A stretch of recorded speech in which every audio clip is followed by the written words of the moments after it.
Можемо розпочинати. Так, доброго дня. Good afternoon, everyone. Yulia Kasdomina, I represent I will moderate this event. Several words about participants. Alia Shandra, co-author of the report, editor-in-chief of Euromaidan Press. She is the co-author of this report that we are going to present today. Oleksandra Tsehanovska, senior analyst of the UCMC Hybrid Warfare Analytical Group of UCMC. And Mykhailo, Honchar, expert in international affairs and energy issues and president of the Center for Globalistic Strategy 21st Century. So people waited for a long time for this event. A year ago, we met with Alia, and the work was going on. It was at the final stage. It was really interesting to see this report, to read it. This is about events that I personally witnessed in the course of monitoring of the situation in the east of Ukraine and in the south of Ukraine. And I saw also foreign situation and this so-called kitchen, those emails that were studied by the authors, by Alia, by Mr. Sili, and who is Vladislav Surkov? This is the first issue. And the second one, why do we believe these materials? So this is the breakage of mail, and why can we trust these materials? Why we believe that they are true? Thank you for your attention. When it was released, first, I wanted to search for sensations as a journalist. I wanted it. But I saw something more important than that. We may see behind the curtains of what is called hybrid war, this political war that is waged against us by Russia. Why? Surkov, because he is a senior advisor to Putin, we cannot tell what his role is. He is a Grey Cardinal, but there are some assessments of some experts, and they say that he controls all the main decisions in Russia, and he's responsible for the popularity of Putin, and due to this person, Putin is still in power. So he fabricates reality. First, he studied as an actor, but then he left university. But he has such a method, so we may see some theatric nature of his activity. He wants to orchestrate reality. And the political influence is provided by this, and this is what we call here in Ukraine hybrid war. Why we have grounds to believe? And this is the first question that is asked by people who are interested in these leaks, and there are many signs of the truthfulness of this leak. No one faked it. First, the volume of information, huge. Daily work, daily analytics of Ukrainian media sphere, and also this is impossible to fake. It would take too much time. Also, there are letters about events that happened, and it would be impossible to find these letters elsewhere. Some scans of passports of high officials, information about events that really happened, photos and videos. You cannot find them elsewhere. Also, we may analyze the letterheads, and analysts, they looked them through and they said that everything looks real. Of course, some letters could be faked.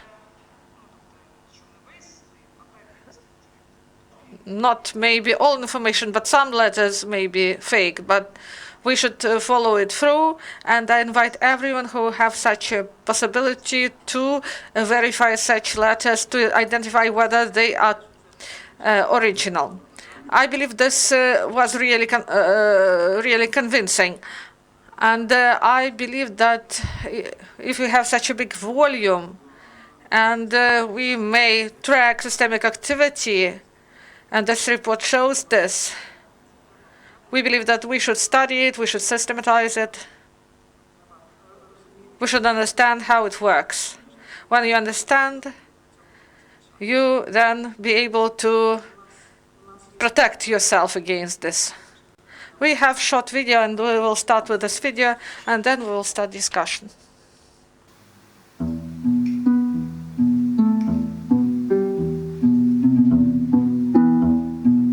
Гібридна війна Росії. Вона не схожа на війни минулого. Але що це, власне? Хакнута переписка верховного радника Путіна Владислава Суркова і його помічника Інала Родзінпи дають деякі підказки.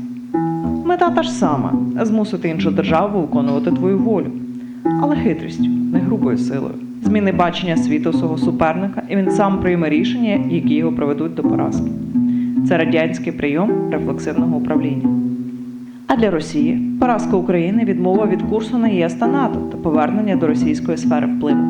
Surkov Leaks показують, як Росія намагалася змусити Україну зробити саме це. Росія окупувала Крим в 2014 році, але план відколоти половину України провалився. Тому Росія встановила 2 маріонеткові республіки у Східній Україні за допомогою грошей та політичних призначень, крім зброї та війська. Так само, як в Грузії.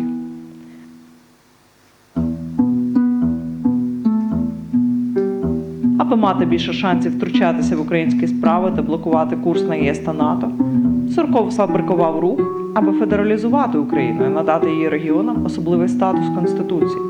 І це зображалося як європейськість та прогресивність.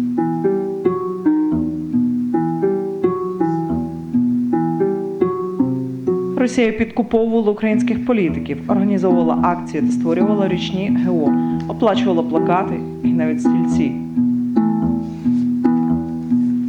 В Бессарабії Кремль намагався створити альтернативний центр влади. Детальний план був створений офіцером КГБ з Трансністрії. Через проплачені акції на підтримку проросійських наративів Кремль розігрівав ненависть до української постєвромайданної влади та її курс на ЄС та НАТО. Через підпал автобусів та підривання офісів антиросійських організацій, створення конфліктів між етнічними та ідеологічними групами Кремль сіяв хаос. Для впливу на українську політику Кремль фінансував виборчу кампанію новоствореної партії екскомуністів у Харкові. Платив українським політикам за рішення на догоду російським інтересам і співпрацював з опозиційним блоком. Сурков покладався на українських колаборантів, які знали Україну зсередини. Російські аналітичні центри та інші допомогли йому детально вивчити українців та їх слабкі місця. Всі ці заходи мали кінцеву мету – створювати симулякр або віртуальну реальність. Для досягнення мети Кремль підкупав українські ЗМІ для освітлення проросійських подій та намагався заволодіти медіакампаніями. Мережа лідерів думок поширювала ідентичні російські пропагандистські наративи одночасно.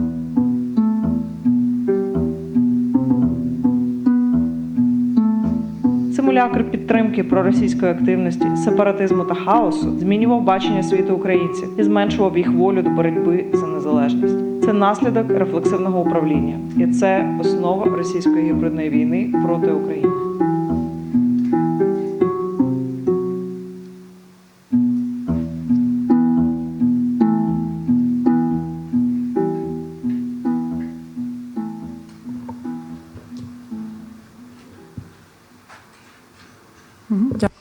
Thank you. Several times we heard about reflexive management. What is it and how it works? About reflexive management, I wrote about it in foreign English publications, and this was a methodology of Soviet Union, but Americans started it best, and not Ukrainian specialists studied it. So this theory is that in times of the Cold War, Soviet Union had much less resources than America and NATO, and that's why they wanted to create some wise things, some tricks, how to fight. And this is a military strategy to use your thinking. So you change the worldview of your enemy, and the enemy will decide for his own failure. So we create such a picture of the world in which the enemy takes decisions that are beneficial to us.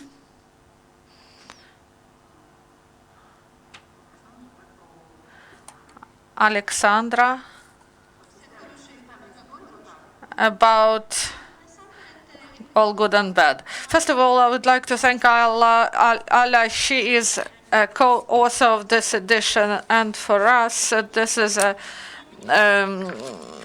event is dedicated to this research, and we would like to advise to people who do not know about all the problems of Russian aggressions and the experience of communicative work here inside Ukraine and abroad shows that we may advise, this is one advice, read this report. I believe that this is an in-depth research that is discussed today. It provides a detailed picture about propaganda that both vertical and horizontal space of Russian propaganda at all the levels of Ukraine. And we know about the attempts to implement Kremlin project of federalization and foreign management of the state without national and human expenses by Russian Federation. So Kremlin, they feel the burden, and they just want this regime to survive and to decrease the burden on the regime. And the situation inside our country, this will be a good scenario for them and bad scenario for us. And the strategies that were used and that are being used in Ukraine, they are to reach this mild federalization, and they were well-targeted efforts. And this was targeted against those audiences in Donbas. This was idea of special economic status, idea of Porto Franco in Odessa Oblast, and even a special ecological zone in Zaporizhzhia Oblast. And we see that our enemy really thoroughly studies our weaknesses on the ground in order to use them. Also, we know about the financing of not only separatists, movements and politicians, and the American and anti-Nazi movements and meetings in Ukraine, but also journalists who should increase the level of these meetings and to provide this reflexive management in order to implement the ideas. And the question is open about what we do not know. Despite the title of the Grey Cardinal of Kremlin, he is not the only one who is deeply involved in this hybrid war against Ukraine. And Also, they create so-called press centers that work on Kremlin's money, Kremlin's orders, and these processes.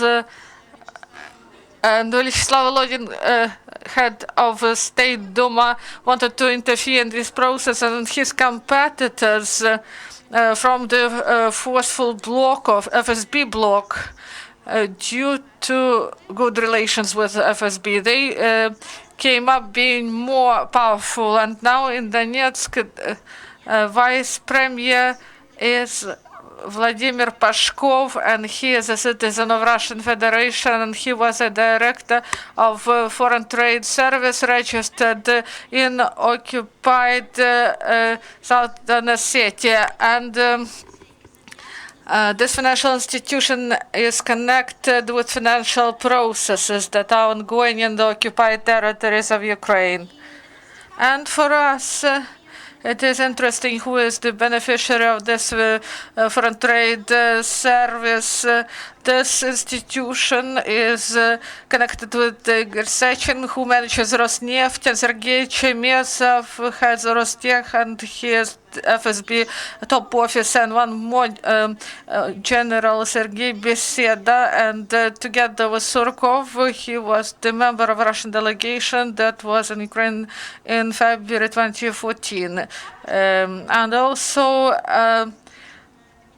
Dmitry Kazak also heads the commission to provide humanitarian help to the occupied regions in the west of Ukraine. So this Kremlin machine is oriented on support and facilitation of all these processes. And I would like to tell you about the existence of several powerful groups of influence, and our task, I believe, should be the same in-depth study of the mechanism of the activity as it was revealed in Surkov Leaks report. And there is difficulty to access such data, but when we are speaking about open data, I believe that the only practical thing that will be of use is systemic study of Russia and those political processes that are ongoing there. Because even those who look small at first glance, they may have powerful influence on what is going on here in Ukraine.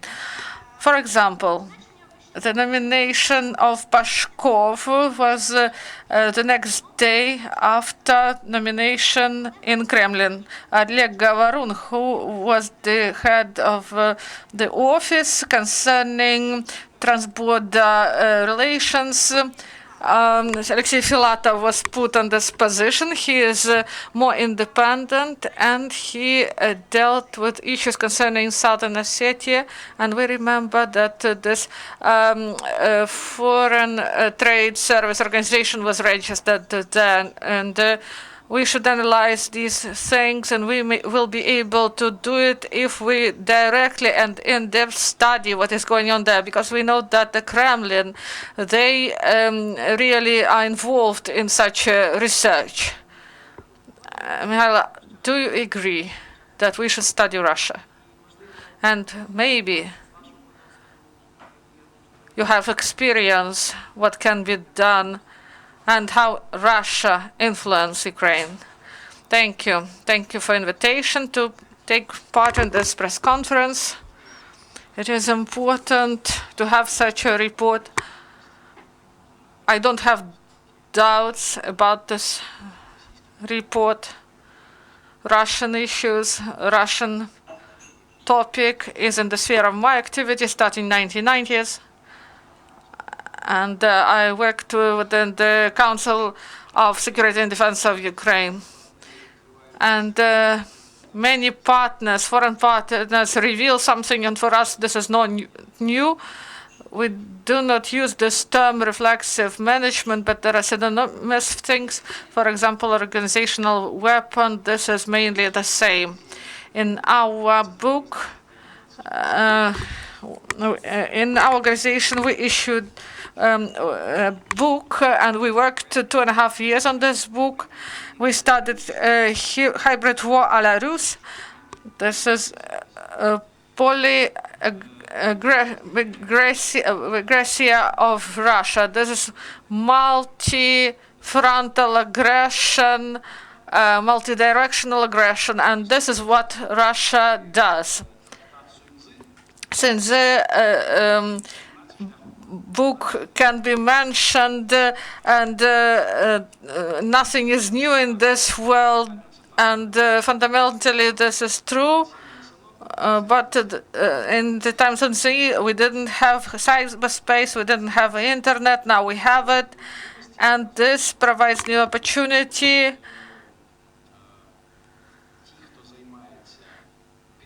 And those who are subverters, they believe they do not have traces of their activity. But we have such organizations and Inform Napalm, and with the help of them, we may search for these people and find them. So why we studied also the activity of Surkov. We paid a lot of attention to him. This is not about his direct activities, organization activities. So this is not studied properly. It can be done only maybe in 50 years through archives of Russian special forces, if there won't be a mark to not to disclose them, never to disclose them. We use open sources, and in our book we said that there are 4 people who play a fundamental role and created a carcass of the thing that can be called the Russian version of hybrid war. And here I believe Surkov played and plays the role of the main technologist. For example, a designer constructs something, but you should know how to do it. And he knows about technologies. He is the senior technologist. Some people say that he is removed, but he is always on his position. Why? This is not a coincidence. We paid attention to this one thing, and it is really important, I believe. There was a PR publication about the cabinet of Surkov, and there were 3 pictures, among others: Grisenberg, Mandelbrot, and Prigozhin. Maybe you do not know these names, but if you remember physics, maybe uncertainty principle of Grisenberg. They studied uncertainty, entropy, and other physical effects. It only seems physics. This is not about the genius of Surkov. He didn't invent it. A whole group of people worked on this for many years, starting late Soviet times, especially. Nikanorov or Sontsev, maybe you do not know about these people, but they work in this context. These were secret inventions to manage the systems of management. And then there was political request. And it appeared in times of Putin, political request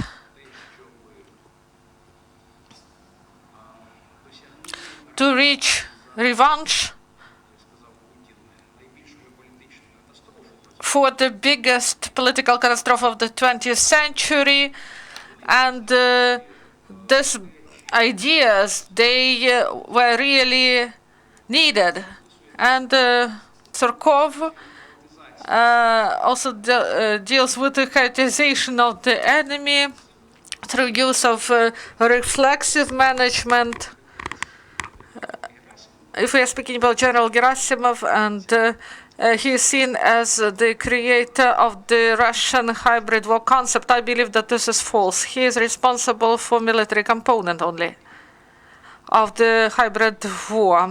And of course he has his vision, but the main role remains the role of Surkov. You may look at his publications. under pseudonym. You've said he really likes Nathan Dubovitsky, and he has some weird novels, but there is a quintessence of what he does in his real life. And one interesting thing, for example, connected with the failure of Novorossiya project, and it seemed that it is the error in the approach. Yes, they've made an error. They just calqued Crimean situation to the southern east part, and they believe that the effect will be the same. But if we look at Surkov, he writes, you should not be afraid of mistakes. Columbus wanted to open the way to West India. He didn't want to open America, but his mistake brought more success. That's why do not afraid of making mistakes. You can sell them for a big price. There were some erroneous things that were made, and Russia now do not know what to do with it. But at the same time, you shouldn't have illusions. They won't stop at this, even if they do more mistakes.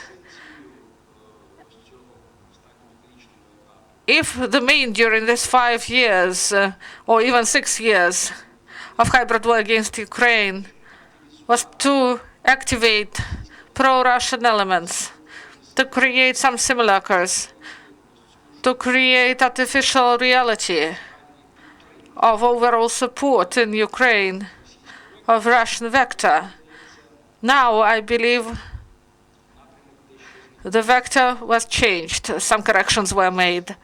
Now the main aim is to pacify and to make people indifferent, people in society, to make them indifferent to what happened, and they say that they should just stop shooting, and people get this idea massively. And in this context, I believe this is the main vector of the work. But it doesn't mean that everything else, that the rest of the instruments and the intentions, they also remain. They didn't get rid of it. So these materials appeared, and these materials will contribute to new Nuremberg process. When we study at international institutions, they will study these materials, because Putin's regime will be brought to responsibility sooner or later, and there will be a long chain of evidence starting from weapons and military equipment that allegedly miners and tractor operators found in the fields or mines, and ending these letters. This shows that there is no expression of will of people, no movements, everything was artificially created and cultivated things. And also, we should bring attention to Glaziev materials. He is, and Andrei Sumov, expert from Germany, said that these facts remain unstudied by Ukrainian and foreign experts. And I believe that the documents that were got in some way, when there is a breakage to the email, some people say that these documents are got illegally, but I believe that this puristic approach should not dominate. War is war, no matter what it is, hybrid or classic. we should not ignore these things, because this may result to more casualties in the battlefield. Thank you very much for your work. Continue to work in this direction. So we wanted to speak about the efficiency of these actions, about further plans, change of approaches, or whether they remain the same. But I would like to return to your report about the weaknesses that were used to their own benefit. What weaknesses Ukraine possesses and what Ukraine did and what it can do in order to mend these gaps. Before answering, I would like to answer to Mykhailo.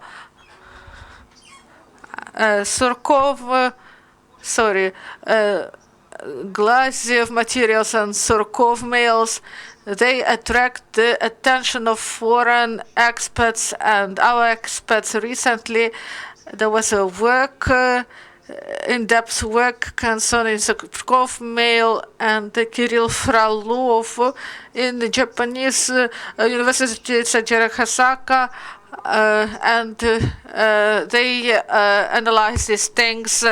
And I would like to say that this is great that foreign and Eastern experts study all these leaks, but for us, we are the country that is in this aggression. We should use it in our struggle in order to defend ourselves better, to know our enemy better. And I believe that this report will serve this purpose about weak places. In order to identify our weaknesses, this is the most important task, more responsible task, to find these places. And Surkov deeply studied us. He carried out the study due to Russian analytical centers that 24/7 studied our TV channels. They followed all details of political life to find these words, these sentences that are the most influential, and they know better our country than we do, than I do actually. Also, insider information was important for them, and this is the main conclusion from breakage of this post.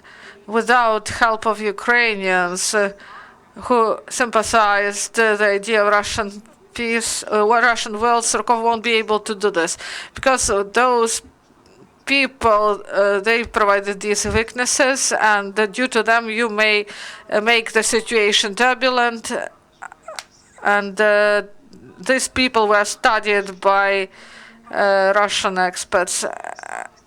Weakness of the state in southern and eastern districts, the vertical of power, and inability of state institutions, and bad image of police.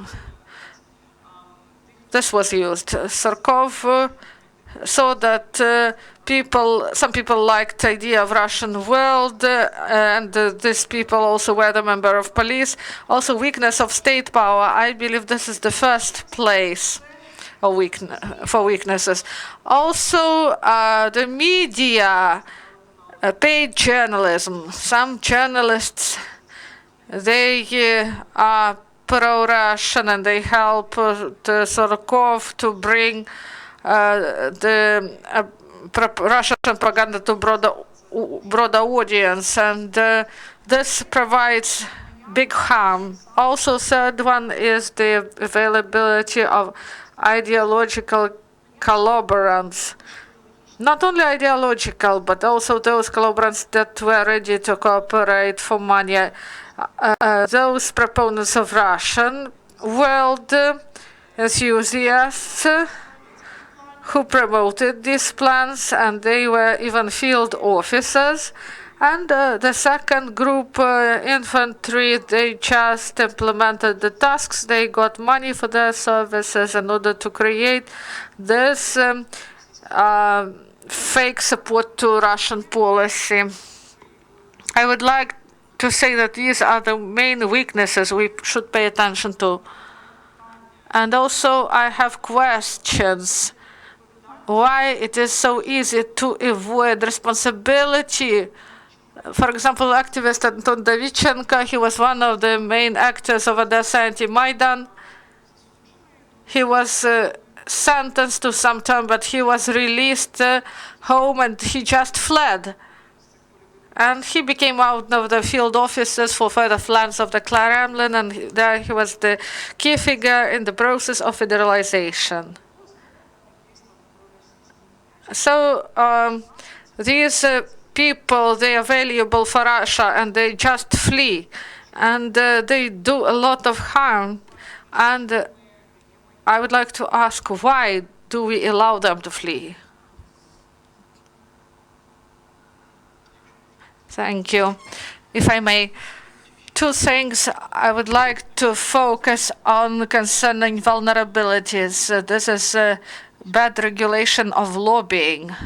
We remember that this story about draft laws for 20 years in Supreme Council, in Verkhovna Rada, this issue was not regulated, and this opens the field. What is not prohibited is allowed. And before the war, Russian cultural sectors and cooperation centers were active. They do not only speak about achievements of Russia, but they also created networks of influence. And second is corruption. And yes, we have enough of corruption in our country. But if we remember, if you think about the past, you said that I'm an energy expert. And I would like to say that these big schemes at the supply of gas, as Eurotrans gas, it existed for a small time, then bigger Rosukrenergo. These were not only business schemes. These were the mechanisms of the use of resources to generate financial sources. Part of this money goes to undermining of the state, and one of the directions is the corruption of state officials, to make them corrupt.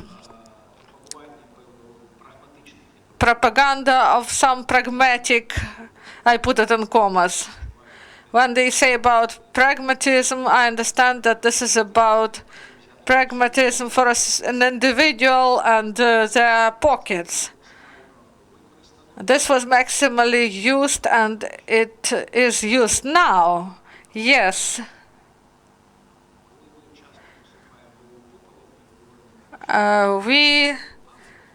Some of us, we say that everything is lost, but I say that situation looks differently in 2014, 2015.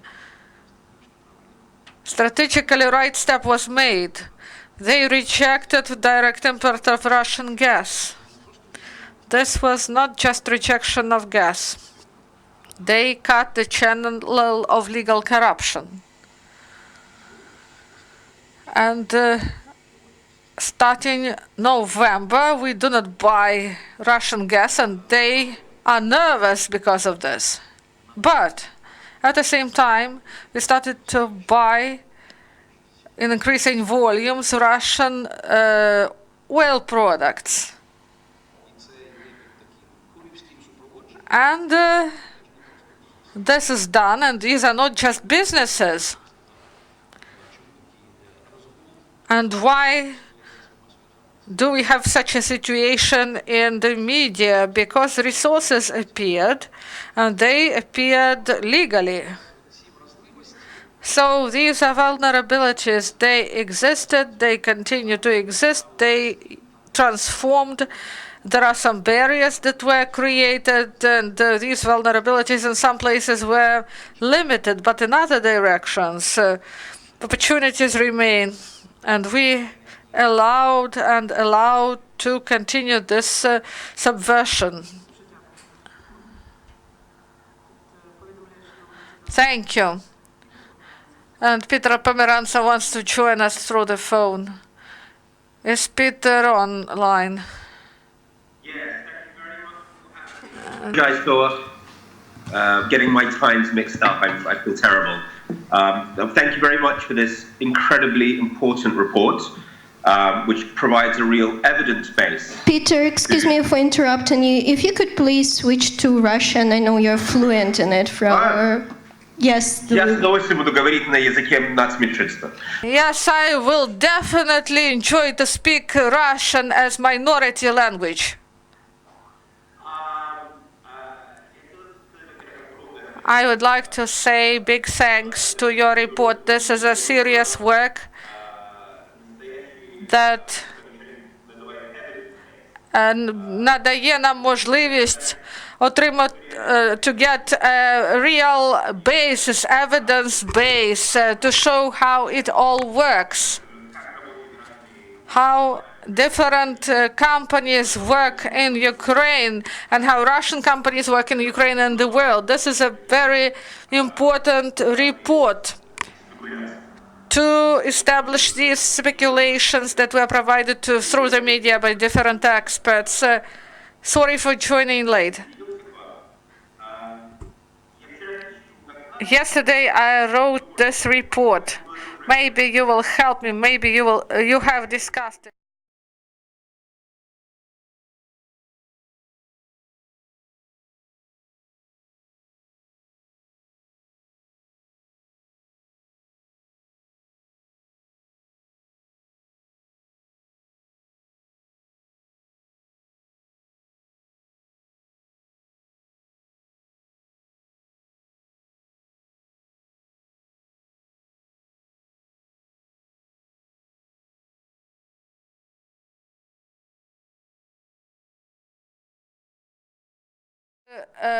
Freedom of speech rights issues, and also in your report you say that there is a big number of people who participate in the operations. They are Ukrainians, they do corrupt business, but the business is on the whole corrupt, and I'm interested.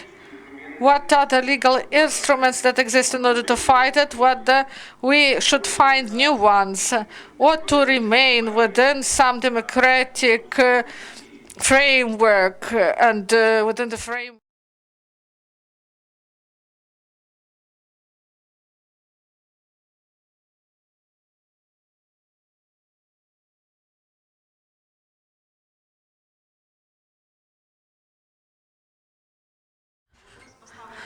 That this question is put correctly, what we can do to minimize the actions of Russia.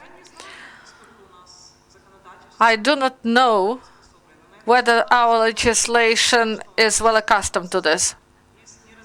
We have unresolved conflict between freedom of speech and national security. This conflict objectively exists. We do not know what to do with it. There are proponents from both sides. Those who say that we should regulate media sphere more, and those who say that freedom of speech and we should not regulate it.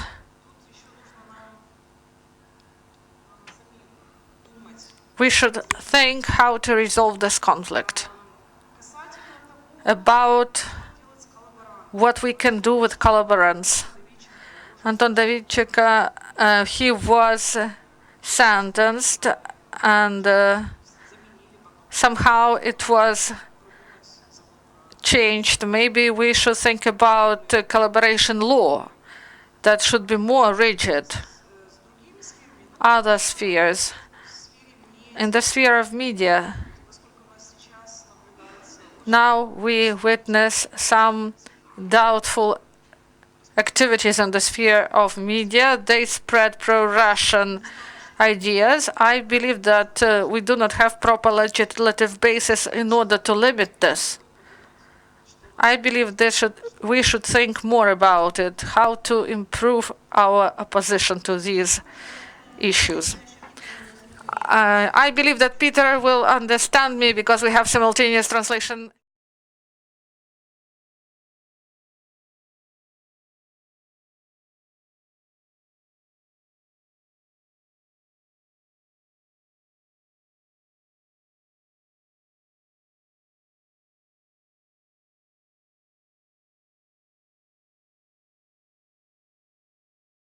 of laws that are not bad. I believe that we should just implement them, because this is one of the weaknesses that remain for us. And I believe that also these threats that continue and the methods that are used, this is one more thing I would like to speak about. We may see this continuity in media component. For example, in our group, we focus on information component of hybrid war, and we may say that the main messages of information policy developed in Kremlin and introduced to undermine trust to power, and we've said about it today, to discredit European and Atlantic integration, to discredit the government. We may hear about this in several years as well. They do not change despite they were uncovered. And the narrative about Nazi Ukraine, this is the main narrative. It is promoted by Russia in the West and inside Russia and in Ukraine. And also they create the issue of hatred in the sphere of ethnicity, and also creation of image of Russia-phobic nation and campaign on discreditation against law on language. They say that there is forced Ukrainization, but this is not true. And this was similar according to its tactics, to what Russian media did directly in Crimea. They also threatened local population. They said that there will be Bandera fighters that will be brought by trains, and people were afraid. So they try to undermine our governmental offices, and Russian strategy continues with the narrative of failed state, and also about strategic communications. If we want to find a resolution to these problems, we should have strategic communications based on work done, and this is the main principle, and this is really necessary for us in order to counteract all these ideas of reflexive management that are directed to destabilization and chaos, to raise uncertainty and fatigue from war and pacification of population Mykhailo mentioned. And it is difficult to undermine trust to medical reform and to threaten population with American experiments on people. This is one of the arguments I heard when I carried out monitoring of Russian media. If this reform is well communicated, there won't be such fakes. And also the issue about what Alia wrote. In Kharkiv Oblast, they made a lot of efforts to destabilize this oblast. And this was identified as one of the main for Kremlin. In October 2014, they planned to involve a number of organizations. We know about it from letters. This is the movement of women, a parents' committee, Communist Party, Orthodox Church, and communists. They are forbidden, but if we look at Oleksandrovska, we see that the threat exists.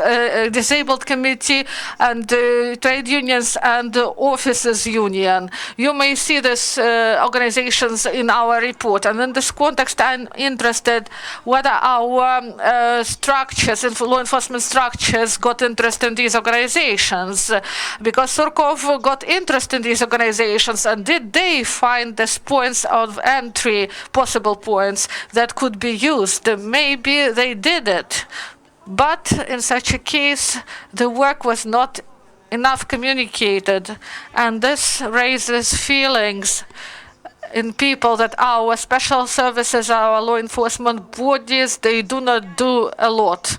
And people feel this chaos, this feeling of not being protected from all this. And Also, a lot has been done, a lot of work that is not public, and we cannot estimate the work of these services. But if we speak about open information, can we rely only on the state? I believe that no. In Ukraine, we have a lot of experts who deal with hybrid war. And I believe that we should provide close and regular and productive cooperation among these people between us in order to more efficiently counteract hybrid threats, because we see that our enemy is systemic and we as well should be systemic in our activity. Thank you. So, is it an answer to your question? Partly, yes. I believe that all those factors are important. But there is a role for regulation, and we all try to find it. We have big discussions how to regulate the internet sphere in Europe and in America, partly because we see that Russia creates a mini version of what it did in Ukraine and in the West, and this provoked big discussion. And I believe that we are moving to the main principle where European and American experts may agree that the main is transparency. It is difficult to regulate content because of known reasons, but we may regulate behavior on the internet. If this is bot, it means that this is bot. If the campaign is delivered from the Kremlin, the user should see it at once. If there are hidden overt campaigns, hidden operations, they should become transparent. If there is no transparency, then there should be the right to delete them. I believe that this is a philosophical and legal principle, and everyone should agree on this, because we will have more rights for the right to information for users. Of course, this won't prevent what Russia does. And in this report, we see that information is only 1/10 of what is going on, but at least it shows that it is possible to reach some democratic approaches for regulation. I believe that Ukraine, in this respect, is really important because it is in avant-garde of this problem, and for you, these decisions are of existential nature. So you are speaking more about internet, right? But this is only a small part of this problem. As I understand the part that Ali studied, this was more about traditional media. They didn't speak about internet. On the whole, if we are speaking about Ukraine, our main vulnerability, these are big media, TV channels. On the internet, less people spend time there. But concerning internet, Surkov, and he got some plans from activists, and he was interested in it. Special programs in order to create panic. There were some instances, for example, about fake explosion on nuclear station or some fake bomb in the office, in some office. Not in an office, but in the state institution. Such messages that promoted panic, chaos. So this was done through internet as well. So there are international approaches to regulation of the media. There is a principle that regulates the balance and precision of TV media. This exists, but it is not used often. But legal principles exist for this. Thank you. Speaking briefly, I would like to add such a thing. What Peter mentioned about more transparency, I would say that this is the process of making things transparent to reveal those networks, not only connections of the media with those who provide grants from behind the scenes. We have here Katerina Smagli. She carried out huge work last year to cover connections between different Russian donor organizations that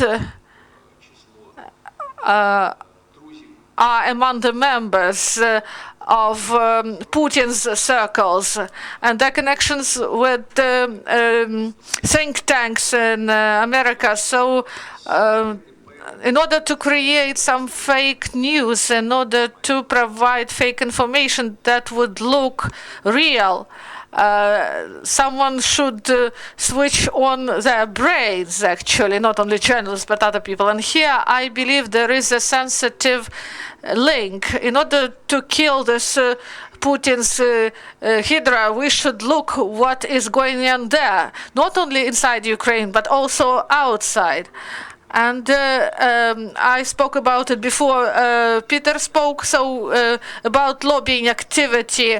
Now we implement a project connected with Russian influence on lobbying in Ukraine. And as we saw, this is a comfortable environment for legal spread of influences, different narratives, fakes, and so on. And this remains unregulated, and this is the task for the new parliament and the power, if they want to be real power. Thank you. And also one more observation. Peter said about those aspects of Russian hybrid war that are more appropriate for the West, because Russia, they have less instruments for the West. They are mainly in the internet. They provide disinformation through the internet. That's why those efforts to regulate internet in the West, they address this issue. But in Ukraine, and this report shows this, and this leaks from Surkov's post showed that Russia have much more means how to influence and with what groups they can work with. And they have more opportunities to have not only online, but also offline activities. Not just to create virtual reality on the internet, but also to create this virtual reality actually on the ground.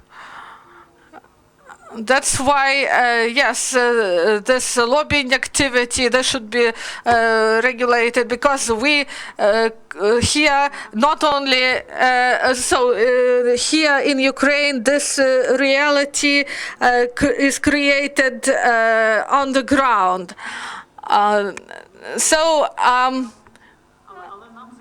From the other side, I'm here as a moderator. I'm not a member of the panel, but I would like to thank our participants. Unfortunately, time is up. I hope that you will be able to speak with our participants during the break that will end at 12:20. Sorry for taking your honorable duties. We have a coffee break at the first floor. Please join us. Unfortunately, we didn't have opportunity to publicly answer the questions before, but we are openly and maximally opened for questions. And at the end, we would like to thank our partners for organizing this event. We are really grateful to Oleksandra Yuli and UCMC and also Renaissance Foundation for financial support, due to which this publication was done. Thank you. And what was the role? They published this report.